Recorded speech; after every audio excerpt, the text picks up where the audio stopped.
기도드리옵나이다. 아멘. 말씀 보겠습니다. 오늘 말씀은 신명기 32장 19절로 25절까지 말씀입니다. 신명기 32장 19절로 25절까지 말씀 같이 보겠습니다.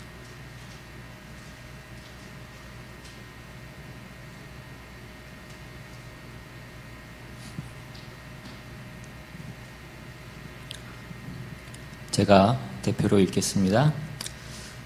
그러므로 여호와께서 보시고 미워하셨으니 그 자녀가 그를 경노하게 한 까닭이로다.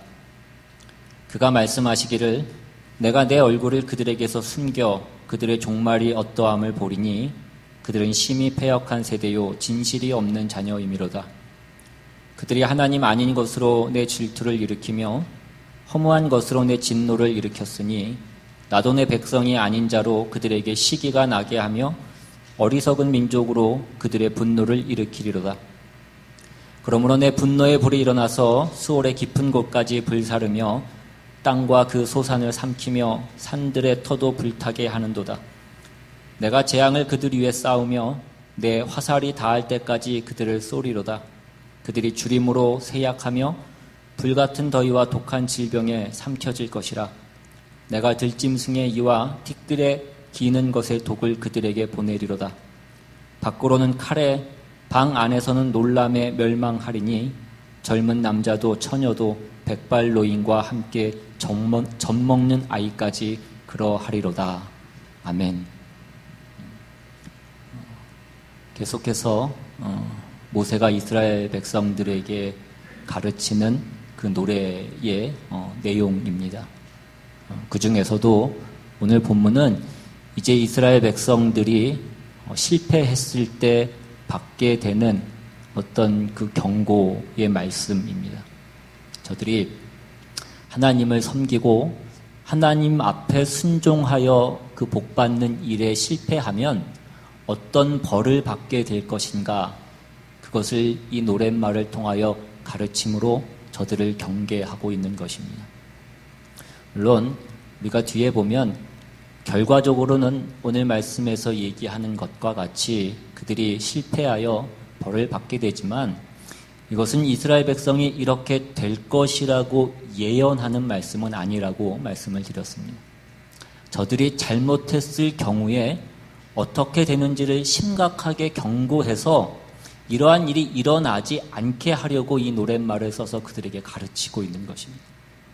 그래서 오늘 본문 내용에 보시면 오늘 본문에서 하나님께서 바라시는 이 진노가 19절에 나와 있는 대로 그러므로 여호와께서 보시고 미워하셨으니 그 자녀가 그를 경노하게 한 까닭이로다 라고 해서 이것이 부모가 자식에게 가지는 어떤 마음이고 부모가 자식에게 가지는 어떤 그런 감정과 그런 시각에서 일어나는 분노임을 우리에게 알려주고 있습니다.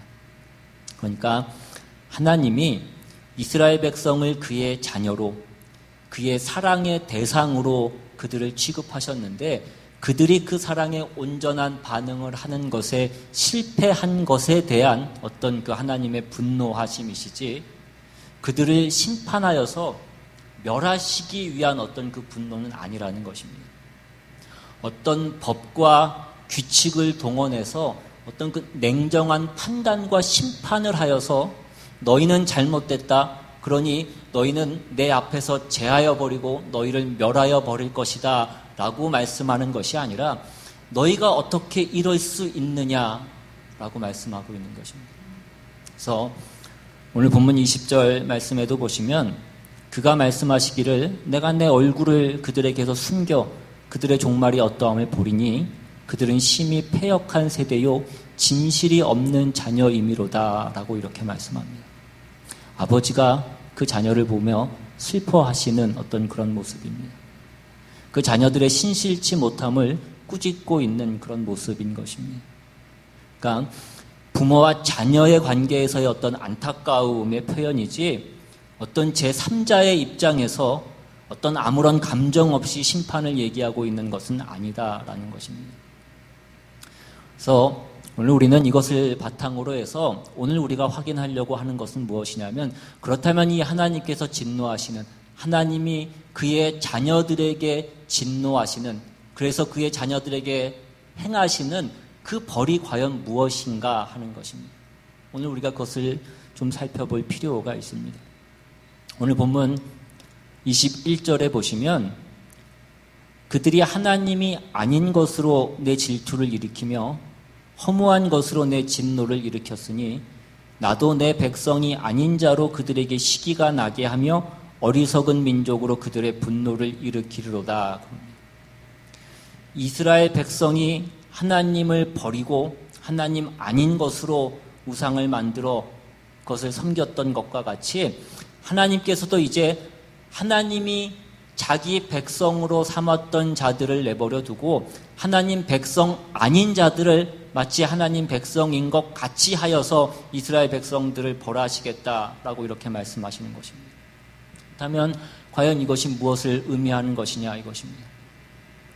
하나님께서 범죄한 인류에게 벌하시는 가장 어떤 보편적이고 일반적인 형태는 무슨 하나님께서 이스라엘 백성들을 그 애굽에서 꺼내실 때와 같이 그 애굽과 그 애굽왕 바로에게 행하였던 것과 같은 어떤 그 10가지 재앙을 내리셨던 것과 같은 그런 어떤 적극적인 형태의 어떤 벌을 내리시는 것은 아닙니다. 물론 그런 일도 있지만 성경에 보시면 하나님께서 그렇게 행하실 때도 있지만 그러한 것들은 특수한 어떤 경우이고 근본적으로 하나님이 하나님의 떠난 자들을 벌하시는 것은 무엇이냐면 오늘 20절에서도 우리가 본 바와 같이 하나님께서 당신의 얼굴을 그들에게서 숨기신다라는 것입니다. 의도적으로 그의 얼굴을 그의 자녀들에게 보이시지 않으시겠다라는 것입니다. 하나님께서 당신의 얼굴을 당신의 백성들에게 보이시지 않으시겠다라는 것은 더 이상 그들과 관계하지 않으신다라는 것을 의미하는 것입니다. 이제까지 그들에게 행하셨던 어떤 하나님의 모든 보호와 간섭과 긍휼과 자비와 이러한 것들을 다 거두시겠다라는 것입니다. 그래서 이제 오늘 본문 22절에 나오는 그 모든 내용들은 하나님께서 이스라엘 백성들에게 그의 얼굴을 숨기심으로 인하여 그의 백성들을 그냥 내버려 두심으로 인하여 나타나는 어떤 결과들인 것입니다. 하나님께서 그것을 직접적으로 행하셔서 그 일들이 일어난다기보다는 하나님께서 이제까지 하나님의 백성으로 삼으셔서 나타나셨던 것들을 다 거두어 가심으로 나타나는 어떤 일종의 어떤 그 일들인 것입니다. 그래서 22절에 나오는 그 땅과 그 소산을 삼키는, 그러니까 그 기근은 하나님이 당신의 백성들에게 공급하셨던 그 하나님의 공급을 거두어 가시는 것입니다. 23절, 24절에 나오는 그 재앙은 하나님이 당신의 백성들에게 베푸셨던 그 보호를 거두어 가시는 것입니다.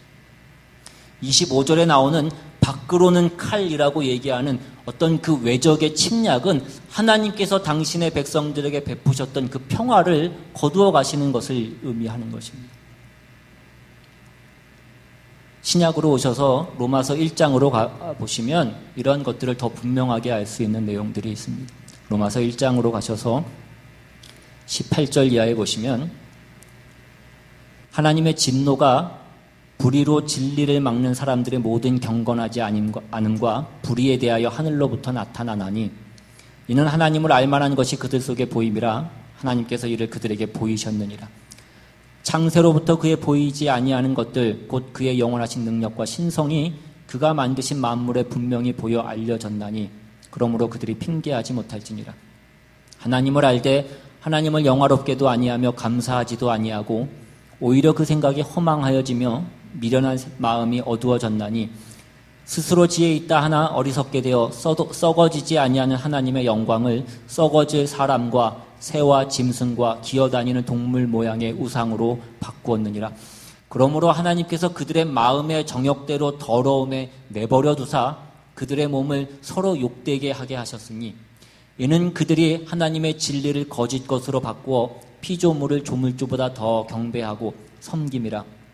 주는 곧 영원히 찬송할 이시리로다. 아멘. 이 때문에 하나님께서 그들을 부끄러운 욕심에 내버려 두셨으니 곧 그들의 여자들도 순리대로 쓸 것을 바꾸어 영리로 쓰며 그와 같이 남자들도 순리대로 여자 쓰기를 버리고 서로 향하여 음욕이 불릴 듯하며 남자가 남자와 더불어 부끄러운 일을 행하여 그들의 그릇됨에 상당한 보응을 그들 자신이 받았느니라.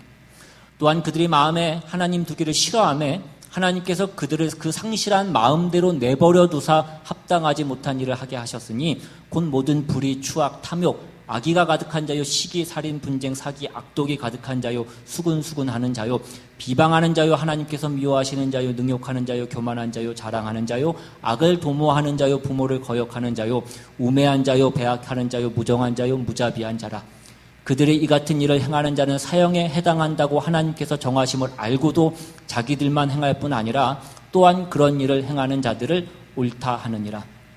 하나님께서 진노하사 어떻게 하신다고 되어 있습니까? 24절에 보시면 그들의 마음의 정욕대로 더러움에 내버려 두셨다라고 이렇게 말씀합니다. 26절에는 그들을 부끄러운 욕심에 내버려 두셨다라는 것입니다.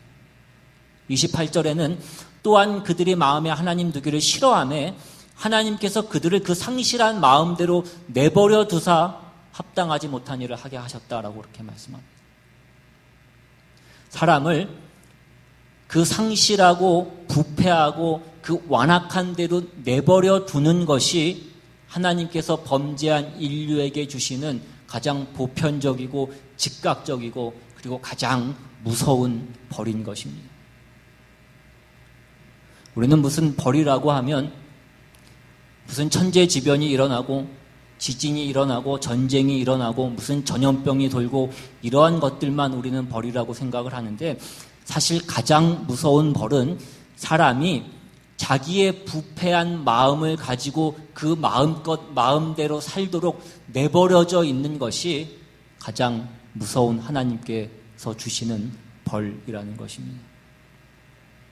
누가 감독을 하지 않는 것이고 누가 보호를 하지 않는 것입니다. 끈 떨어진 연과 같은 것이고 브레이크 없는 그 차를 타고 질주하는 것과 같은 것입니다. 이것이 성경이 말하는 하나님을 배반하고 하나님 앞에 범죄한 모든 인류에게 주시는 하나님의 벌인 것입니다. 자기가 부끄러운 것을 행하는 것을 알지 못합니다. 그래서 하나님의 진리를 거짓의 것으로 바꾸고 이 천지를 창조하신 하나님을 버려두고 이 세상의 피조물로 하나님을 대신하여 그것을 섬기고 그것에게 절하더라 이것입니다. 여러분, 인류가 살아오면서 인류가 만든 그 신들을 보십시오. 무슨 동물을 신으로 섬기고 무슨 고목나무 밑에 가서 절을 하고 큰 바위 밑에 가서 절을 하고 그것을 섬깁니다. 무엇에 가서 엎드려야 되고 무엇에 누구에게 가서 복을 빌어야 되는지를 알지 못하는 것입니다. 사람은 지금까지도 그렇게 하고 있는 것이고 지금에 와서는 그것이 돈이고 권력인 것입니다. 언제부턴가 이것이 교회 안에까지 들어와서 교회에서도 부와 성공이 하나님이 주신 어떤 축복이 되었습니다. 이러한 번영신학은 예수님을 통해서 어떤 성공과 부와 건강을 얻을 수 있다고 믿는 그 신학을 얘기하는 것입니다. 하나님의 능력을 최대한 활용해서 이 세상에서 잘 먹고 잘 사는 것이 어떤 신앙의 목표인 양 성도들을 유혹하는 것입니다. 수많은 교회들이 하나님을 믿으면 부자가 될 수 있다라고 많은 성도들을 하나님보다 돈을 구하는 방향으로 인도했습니다. 이 미국에서 시작된 이 번영 신학이 한국으로 건너가서 한국에 있었던 그 토착적인 기복 신앙과 결합을 해서 한국 교회는 거침없이 많은 대형 교회들을 세울 수 있었던 것입니다. 어떻게 단기간에 이렇게 이 번영 신학이 세력을 확장할 수 있었겠습니까? 그것은 인간 안에 있던 어떤 그 욕망을 신앙으로 잘 포장해 주었기 때문에 그렇습니다. 그래서 그 욕심대로 내버려 두시고 그 상실한 마음대로 내버려 두사 합당하지 못한 일을 하게 하셨으니 그게 뭐라고 오늘 성경은 얘기하고 있습니까? 곧 모든 불의, 추악, 탐욕, 악의가 가득한 자요, 시기, 살인, 분쟁, 사기, 악독이 가득한 자요, 수근수근하는 자요, 비방하는 자요, 이런 것들입니다. 요즘 TV 보니까 자매님들이 좋아하는 송중기가 나와서 무슨 재벌집 막내 아들인가? 재벌집 얘기가 나오는 그런 TV 드라마가 있더라고요. 잠깐 보니까 그 재벌가의 사람들의 얘기가 주된 내용인데 그 재벌가의 사람들은 그 많은 것들을 가지고 있으면서도 가족끼리도 돈 때문에 서로 속이고 배신하고 싸우고 경쟁하고 심지어는 죽이려고까지 하더라는 것입니다. 여러분, 악인들의 비극이 무엇입니까? 아무도 믿을 수 없다는데 그 비극이 있는 것입니다. 같은 목적을 가졌을 때에는 같은 편을 이루어서 그 일을 행하지만 막상 그 일이 이루어지고 나면 서로 의심하고 배신하고 죽이고 싸우더라는 것입니다. 사람들은 자기가 악당 짓을 하는 한 아무도 믿을 수 없습니다. 거기에 신의라는 것은 없는 것입니다. 그래서 죄 짓고 사는 자는 그 신명기 28장에서 우리가 보았던 바와 같이 주야로 두려워하며 생명을 확신할 수 없는 것 같이 그렇게 살 수밖에 없는 것입니다. 이것이 인간에게 주신 하나님이 내린 그 벌이라는 것입니다. 무엇을 믿어야 되는지 어디로 가야 되는지를 모르는 것입니다. 어둠 속을 헤매고 있고 더듬고 있으면서도 자기가 제대로 가고 있다라고 그렇게 스스로를 속이게 내버려 두고 있는 것입니다. 에베소서 4장에 가시면 또 이렇게도 얘기합니다. 에베소서 4장 17절 이하에 그러므로 내가 이것을 말하며 주 안에서 증언하노니 이제부터 너희는 이방인이 그 마음에 허망한 것으로 행함같이 행하지 말라. 그들의 총명이 어두워지고 그들 가운데 있는 무지함과 그들의 마음이 굳어짐으로 말미암아 하나님의 생명에서 떠나 있도다. 그들이 감각 없는 자가 되어 자신을 방탕에 방임하여 모든 더러운 것을 욕심으로 행하되 것입니다. 죄 지은 자들이 받는 벌이 무엇입니까? 마음이 허망하다라고 얘기합니다. 허망하다는 것이 무엇이라고 말씀을 드렸습니까? 목표가 없이 화살을 쏘는 것이라고 했어요. 관역이 없다라는 뜻입니다. 무엇을 쌓을 수가 없다고요. 기초를 놓을 수가 없고 우리가 걸어간 그 걸음들이 그것이 누적이 되지 않는다라는 것을 얘기하는 것입니다. 다람쥐가 쳇바퀴를 도는 것과 같은 것이고 목표 없는 것에 화살을 날리는 것과 같은 것입니다. 그 마음이 허망해서 오늘은 이리로 가고 내일은 저리로 가는 것을 얘기하는 것입니다. 그가 하는 일들이 누적이 되어서 어떤 일관된 목표를 향하여서 그것이 쌓아지지 않는다는 뜻입니다. 무지함과 그 굳어진 마음으로 감각 없는 자가 되어서 자신을 방탕에 방임하는 것입니다. 시간만 흘러가고 있고 아무짝에도 쓸모없는 것이 되는 것입니다. 이것이 죄인들이 받는 벌입니다. 여러분, 하나님의 백성은 이렇지 않습니다. 저들에게는 등불이 있고 그 길에 인도함을 받는 자들입니다. 그들은 인도자가 있고 보호자가 있고 목표가 있으며 그들이 걷는 걸음은 그 영광의 길로 가는 그 걸음이 되어서 그의 삶 가운데 그것이 축적이 되고 누적이 되어 있는 것입니다. 그런데 하나님께 순종하지 않고 하나님을 배반하고 하나님을 외면하면 하나님께서 그들을 어떻게 하시겠다라는 것입니까? 하나님이 이들을 하나님 없는 백성들과 같이 내버려 두시겠다라는 것입니다. 너희가 나를 버렸으므로 나도 너희를 버려서 너희가 하나님의 백성으로서 받았던 그 모든 보호와 인도와 긍휼과 자비를 다 없이 해서 세상 사람들 같이 하나님 없이 사는 그 사람들 같이 그 무지함과 허망함과 그 상실함 속에 있도록 너희를 내버려 두겠다라는 것입니다. 여러분, 그러면 어떻게 되는 것입니까? 세상 사람들, 원래 하나님 없이 살았던 사람들은 원래 이 상실함과 허망함과 어떤 그 부패함 가운데 있었기 때문에 이것이 그렇게 이상할 것이 없습니다. 그러나 하나님의 백성을, 하나님을 알고 그 진리와 어떤 그 생명을 알고 있던 자들이 하나님의 보호하심을 받고 인도하심을 받던 자들을 이 속에다 내버려 두면 그러면 어찌할 바를 모르게 되는 것입니다.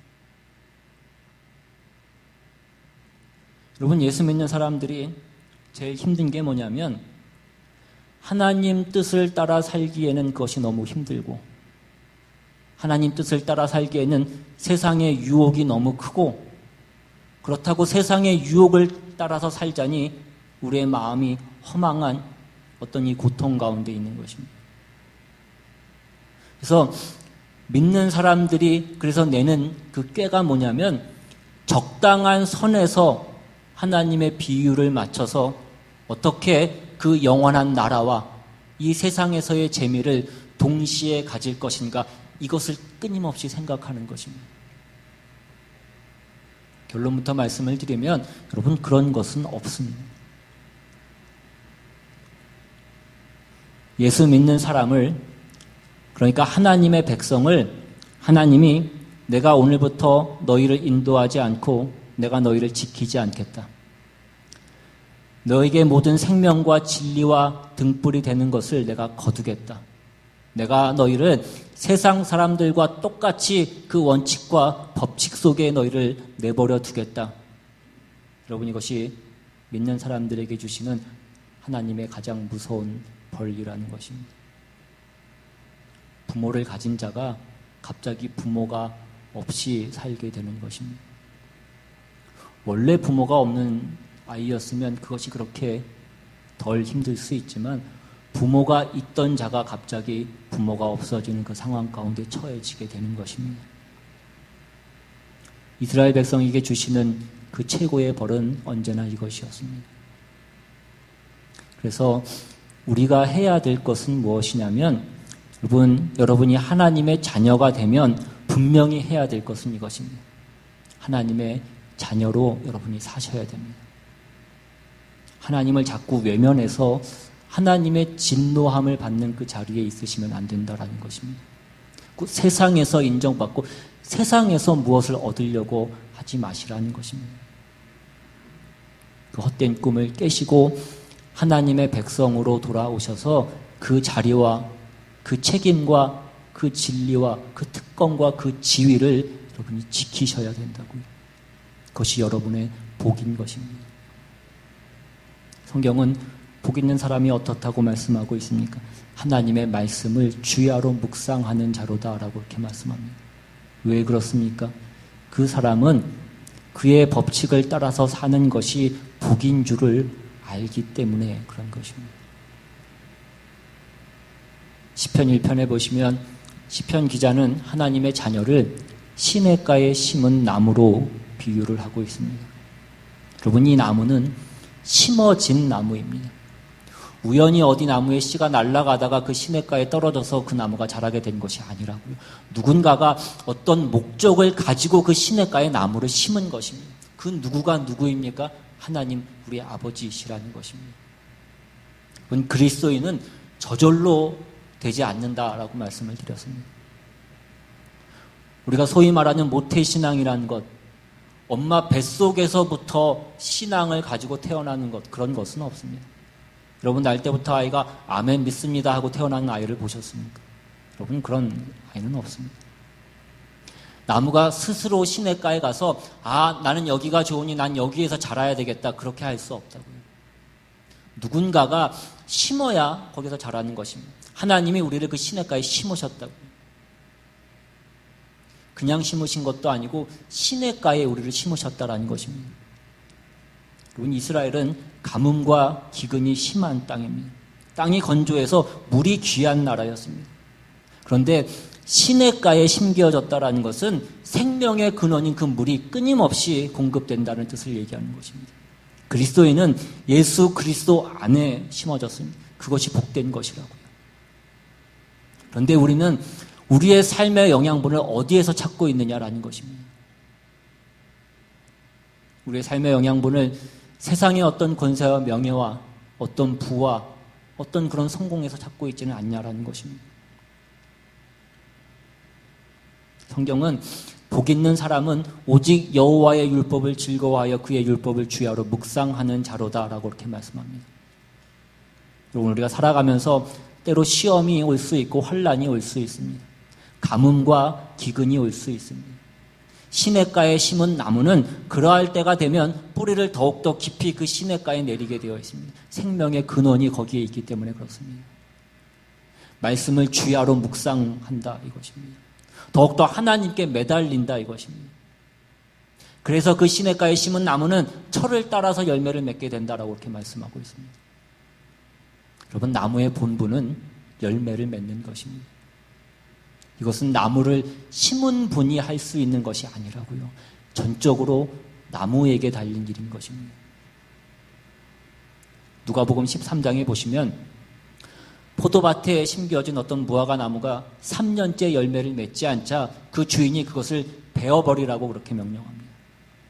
그러자 그 종이 그 13장 8절 이하에 뭐라고 얘기하냐면, 주인이여 금년에도 그대로 두소서 내가 두로 파고 거름을 줄이니 이후에 만일 열매가 열면 좋거니와 그렇지 않으면 찍어버리소서. 거름을 주고 물을 주고 하는 것들은 외부에서 할 수 있는 일들입니다. 우리에게 말씀해 주시고 은혜를 주시고 사랑을 베풀어 주시고 그것은 하나님이 우리에게 하시는 일입니다. 그러나 우리가 그것을 받았으면 그 열매는 우리가 맺어야 된다 이것입니다. 그것은 우리가 해야 될 일이라고요.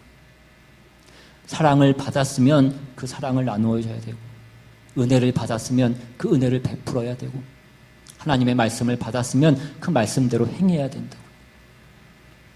자신이 시냇가에 심겨진 그 나무라는 사실을 인식하고 그 주인의 기대에 부응하도록 애써야 된다라는 것입니다. 그리스도 안에 심어진 나무는 늘 의식해야 된다고요. 나는 그리스도인이라는 것을, 나는 그리스도인답게 살아야 된다라는 것을 늘 의식하면서 살아야 된다라는 것입니다. 예수를 믿는다라는 것은 그런 것입니다. 하나님의 자녀가 된다라는 것은 그런 것입니다.